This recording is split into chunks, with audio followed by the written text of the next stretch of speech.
जी हां, असम में लैंड जिहाद, लव जिहाद को रोकने के लिए कानून लाने की तैयारी चल रही है। सीएम हेमंता बिस्वा शर्मा ने कहा है कि लैंड लव जिहाद को रोकने के लिए 2 कानून लाएगी सरकार। लव जिहाद करने वालों को आजीवन कारावास की सजा दी जाएगी, इसमें कड़े प्रावधान होंगे और इसके अलावा लैंड जिहाद के मामले में भी कानून लेकर आएगी। 2 कानून लेकर आएगी सरकार। इलेक्शনৰ সময়ত আমি লাভ জেহাদৰ কথা কৈছিল। অসমত আমি অহা কিছুদিনৰ ভিতৰতে এখন নতুন আইন আনিম য'ত নেকি লাভ জেহাদৰ কাৰাদণ্ড আজীৱন কাৰাদণ্ডলৈ আমি ৰূপান্তৰ কৰিম। অসম চৰকাৰে নতুনকৈ সিদ্ধান্ত লৈছে যে এজন হিন্দুৰ মাটি মুছলমানে কিনিবৰ বাবে আৰু এজন মুছলমানৰ মাটি হিন্দুৱে কিনিবৰ বাবে মুখ্যমন্ত্ৰীৰ অনুমোদন লোৱাৰ পিছতহে ল্যান্ড সেল পারমিশন হ'ব পাৰিব। आपने हेमंता बिस्वा शर्मा को सुना और हेमंता सरकार की जो 2 कानून हैं वो है क्या, आइए डिटेल में आपको जानकारी देते हैं। भूमि जिहाद कानून, ये पहला कानून है जिसे लाने की तैयारी है, जिसमें हिंदू हो या फिर मुसलमान को एक दूसरे की जमीन खरीदने के लिए सरकार की इजाजत, सरकार की अनुमति जरूरी होगी। वहीं दूसरा जो कानून है वो लव जिहाद कानून है, इसमें आजीवन कारावास की सजा का प्रावधान होगा।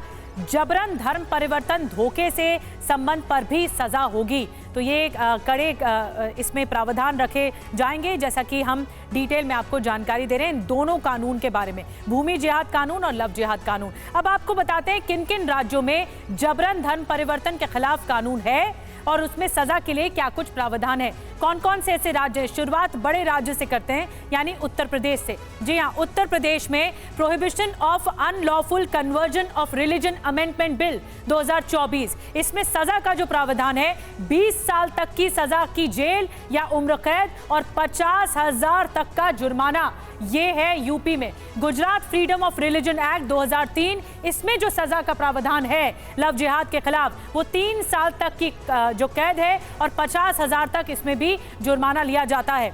इसके अलावा आपको बता दें SC/ST मामले में 4 साल तक की कैद है और 1 लाख तक का जुर्माना है। इसके अलावा झारखंड आपको ले चलते हैं, फ्रीडम ऑफ रिलीजन एक्ट 2017, इसमें जो सजा का प्रावधान है 3 साल तक की कैद, 50,000 तक का जुर्माना, ये झारखंड में। और SC/ST मामले में 4 साल तक की कैद और 1 लाख तक का जुर्माना है, इसका प्रावधान है। Odisha freedom of religion act 1967 आपको बता रहे हैं और इस एक्ट के तहत, इस कानून के तहत जो सजा का प्रावधान है 1 साल तक की कैद होती है और 5,000 तक जुर्माना होता है। तो अलग अलग राज्यों में अलग अलग कानून है और इसी को लव जिहाद के खिलाफ और क्या कुछ सजा का प्रावधान है आपको बता रहे हैं।